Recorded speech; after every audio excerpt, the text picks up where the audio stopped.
할렐루야. 2025년 9월 18일 목요일, 하나님으로 인하여, 여러분으로 인하여 기쁨으로 평안하게 맞이하는 좋은 아침입니다. 여러가지 바쁜 일정 중에서도 오늘은 특별히 하늘을 한번 바라보셨으면 좋겠습니다. 여름이 가고 가을이 오고 있습니다. 너무도 신기합니다. 그렇게 무더웠던 여름도 어느새 지나가 버린 추억입니다. 그리고 또 새로운 계절을 맞이하며 새롭게 맞이할 추억을 기대하게 됩니다. 그렇게 흘러가는 시간의 변화 속에서 하나님의 역사하심을 더 크게 느낄 수밖에 없는 것 같습니다. 그저 감사드립니다. 하나의 계절에 머무르는 것이 아니라 사계절을 경험하게 되는 것은 참 특별한 것 같습니다. 그리고 계절만큼이나 특별한 로마서 8장 말씀입니다. 오늘 8장은 하늘을 한번 바라다 보시고 묵상하시면 훨씬 더 좋은 시간이 될 것입니다. 그럼 시작해 보겠습니다. 저는 살아나서 살리는 교회 김광수 목사입니다. 로마서 8장 통독은 유튜버 체리씨님이 직접 낭독하신 메시지 성경 영상으로 함께 하도록 하겠습니다. 그리고 로마서 8장 통독 후에 이어지는 오늘 함께 나누고 싶은 찬양은 오벳의 나의 노래가 되시는 하나님입니다. 나의 노래가 되시는 하나님을 내가 종일토록 찬양함은 그가 나를 사랑하시기 때문에. 아멘. 사랑하고 존경하고 축복하는 동역자 여러분, 예배자 여러분, 오늘도 살아나는 아침, 살리는 하루 되세요. 하나님이 우리와 함께 하십니다. 하나님은 당신을 사랑하십니다. 할렐루야. 로마서 8장. 성령께서 주시는 그리스도의 생명. 메시아이신 예수께서 오심으로 마침내 이 치명적 딜레마가 해결되었습니다. 우리를 위해 오신 그리스도의 임재 속에 들어가 사는 사람들은 늘 먹구름이 드리운 것 같은 암울한 삶을 더 이상 살지 않아도 됩니다. 이제 새로운 힘이 움직이고 있습니다. 그리스도 안에 있는 생명의 성령이 새찬 바람처럼 불어와서 하늘의 구름을 모조리 걷어 주었습니다. 죄와 죽음이라는 잔혹한 폭군 밑에서 평생을 허덕거려야 했을 여러분을 해방시켜 주었습니다. 하나님께서 자신의 아들을 보내셔서 문제의 급소를 찌르셨습니다. 그분은 우리의 문제를 자신과 동떨어진 문제로 취급하지 않으셨습니다. 그분은 아들이신 예수 안에서 친히 인간의 처지를 떠맡으시고 진창 속에서 씨름하고 있는 인류 안으로 들어오셔서 문제를 영단번에 바로잡아 주신 것입니다. 그동안 율법 조문은 이런 일을 해낼 수 없었는데 균열된 인간 본성으로 인해 그건 역시 허약해졌기 때문입니다. 율법은 언제나 근본적 치유가 아니라 죄에 대한 미비 봉책이었을 뿐입니다. 그러나 마침내 그동안 응할 수 없었던 율법 조문의 요구에 우리가 응할 수 있게 되었습니다. 이는 우리가 한층 더 노력해서가 아니라 오직 성령께서 우리 안에서 행하고 계신 일을 우리가 받아들임으로써 그렇게 된 것입니다. 자기 힘으로 할 수 있다고 여기는 사람들은 늘 자신의 도덕적 힘을 재보는 일에만 몰두할 뿐 정작 실제 삶에서 그 힘을 발휘하여 일하지는 못합니다.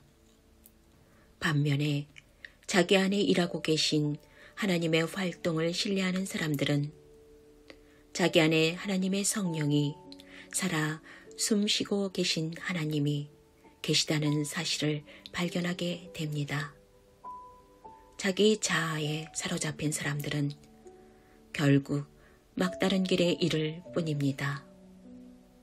그러나 하나님께 주목하는 사람들은 탁 트이고 드넓은 자유로운 삶 속으로 이끌려 갑니다. 자기 자아에 집중하는 것과 하나님께 집중하는 것은 극과 극입니다. 자기 자아에 몰두하는 사람들은 하나님을 무시하고 결국 하나님보다 자기 자아에 더 많이 몰입하게 됩니다. 그런 사람들은 하나님과 하나님이 행하시는 일을 무시합니다. 그러나 하나님은 결코 무시당하는 것을 기뻐하시는 분이 아닙니다.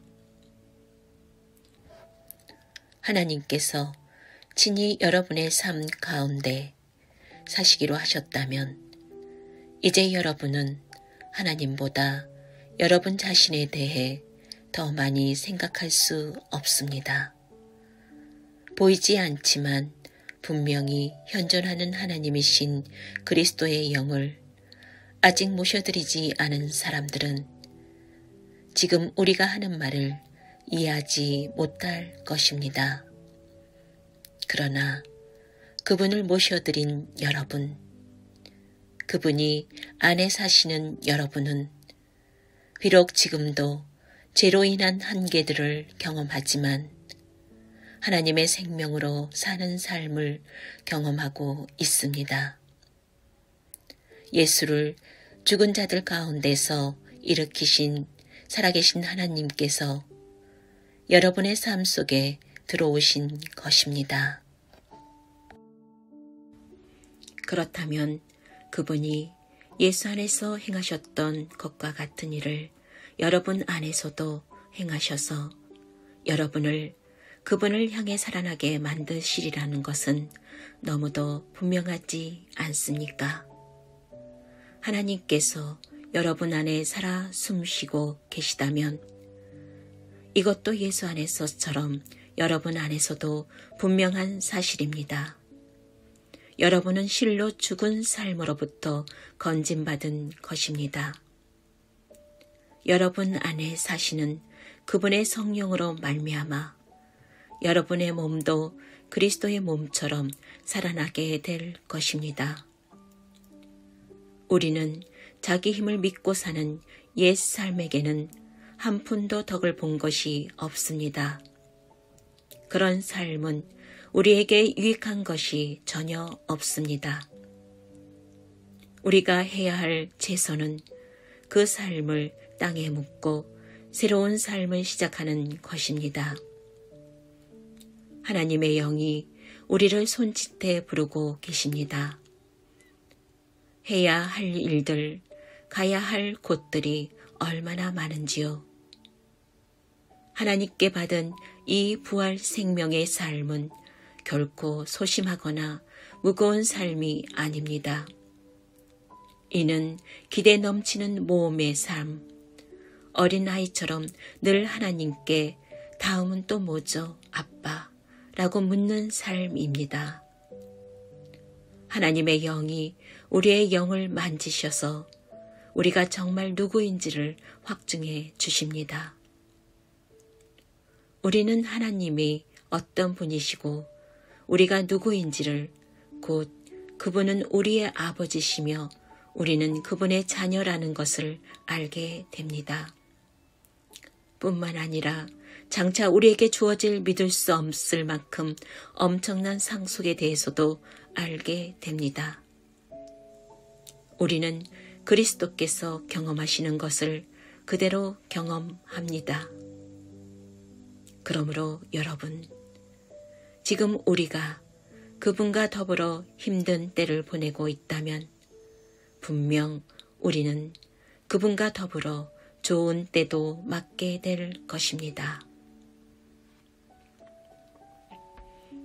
그런 이유로 나는 현재 우리가 겪고 있는 힘든 때와 장차 우리에게 다가올 좋은 때는 서로 비교조차 할 수 없다고 생각합니다.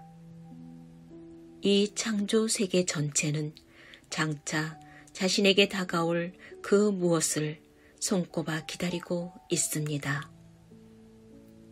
창조 세계 안에 모든 것이 얼마 동안 제어를 당하고 있습니다. 창조 세계와 또 모든 창조물들이 다 자신들 앞에 놓인 그 영광스러운 때 안으로 동시에 해방되어 들어갈 준비가 될 때까지 하나님께서 고삐로 그들을 제어하고 계십니다.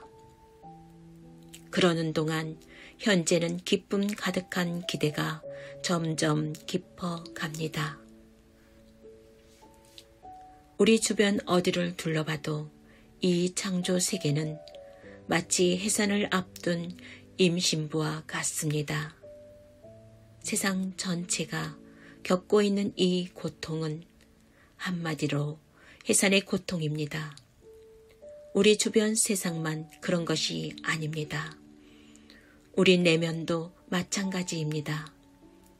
하나님의 영이 우리 내면을 일깨우셔서 우리 역시 산고를 느끼고 있습니다. 지금 우리는 이 불모의 몸, 불임의 몸이 완전히 구원받기를 열망하고 있습니다. 기다림이 우리를 작아지게 하지 않는 이유가 바로 여기 있습니다. 임신부의 기다림은 임신부를 작아지게 하지 않기 때문입니다. 우리는 그러한 기다림 중에서 오히려 커져 갑니다. 물론 우리는 우리를 커지게 하는 그것을 아직 눈으로 볼 수는 없습니다.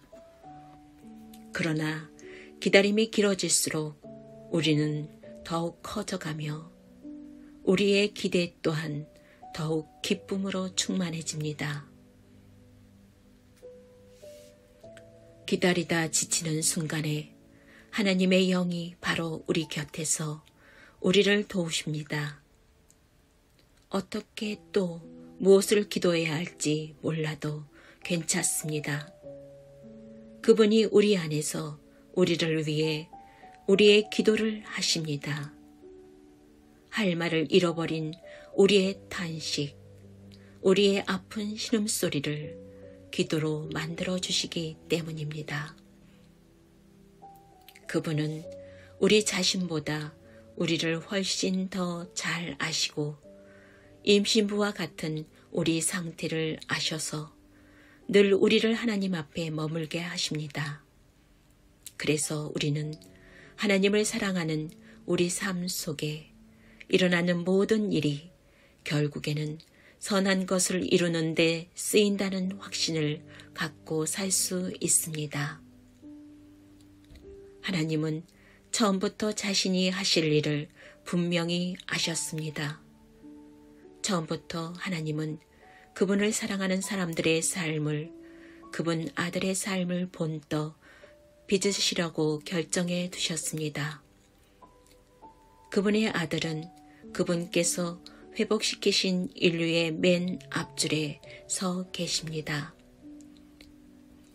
그분을 바라볼 때 우리는 우리 삶이 본래 어떤 모습이었어야 하는지 깨닫게 됩니다.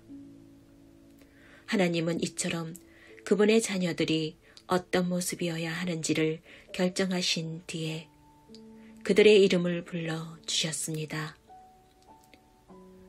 이름을 부르신 뒤에는 그들을 그분 앞에 굳게 세워 주셨습니다.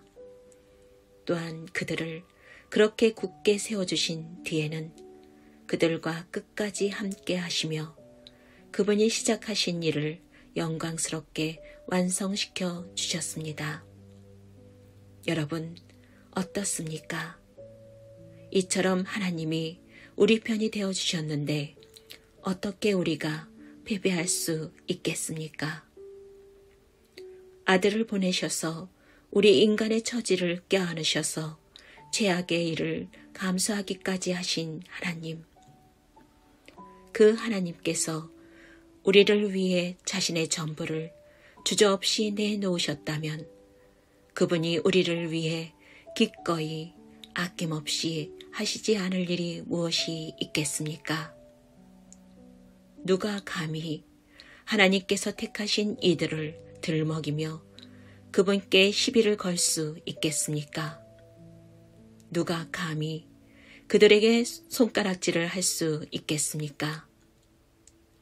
우리를 위해 죽으신 분, 우리를 위해 다시 살아나신 분께서 지금 이 순간에도 하나님 앞에서 우리를 변호하고 계십니다.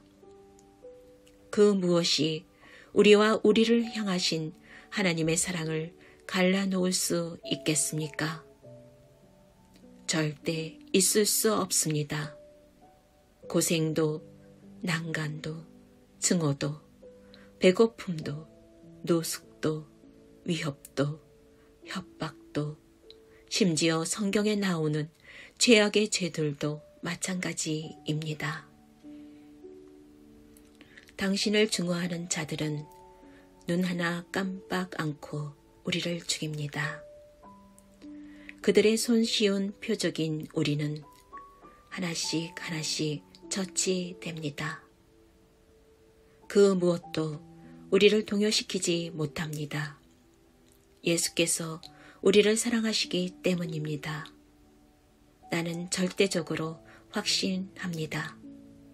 그 무엇도 산 것이든 죽은 것이든 천사적인 것이든 악마적인 것이든 현재 것이든 장래 것이든 높은 것이든 낮은 것이든 생각할 수 있는 것이든 생각할 수 없는 것이든 절대적으로 그 무엇도 우리를 하나님의 사랑에서 떼어놓을 수 없습니다. 우리 주 예수께서 우리를 꼭 품어안고 계시기 때문입니다.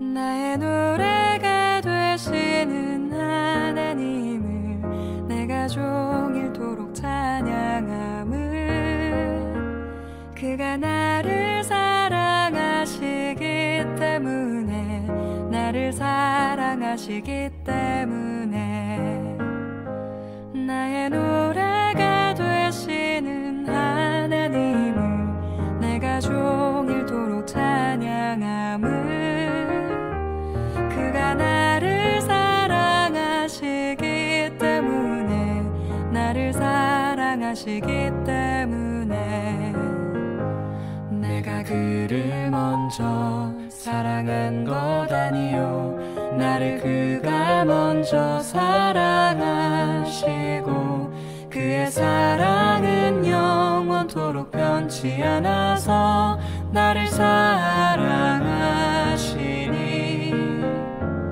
내가 가장 좋은 것으로 그에게 드리고 싶어라.